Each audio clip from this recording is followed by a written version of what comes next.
ராசிகளில் மிதுனம், துலாம், கும்பம் ஆகிய 3 ராசிகள் காற்று ராசி என்று அழைக்கப்படுகிறது. ஒருவர் வெளிநாடு போவாரா, அதாவது காற்றில் பறக்கிறது, அப்போ விமானத்தெலாம் போகணும். அப்போ காற்றுல பறக்கக்கூடிய ஒரு அமைப்பு யாருக்கு இருக்குது அப்படிங்கிறப்ப பொதுவாக என்ன சொல்லுவோம், வெளிநாடு போகிறதுக்கு 8, 12ஆம் இடம் சுபத்துவமாக இருக்கணும்.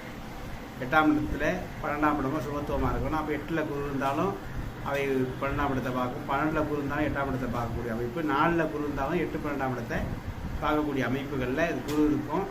அவ்வாறு குரு பகவான் இருக்கையில் அவர் சுபத்துவமான அமைப்புகளில் வெளிநாடு போகக்கூடியவங்க இருக்கும். சில பேருக்கு லக்கணப்படி லக்கணம் தப்பாக இருக்கும், அவங்களுக்கு 8, 12ஆம் சுபத்துவம் லக்கண சந்தியில் இருக்கிறவங்களுக்கு தப்பாக இருக்கும். ஆனால் கண்டுபிடிச்சி லக்கணத்தை திருத்தினாக்கா அந்த 8, 12ஆம் இடம் சுபத்துவம் வரும்.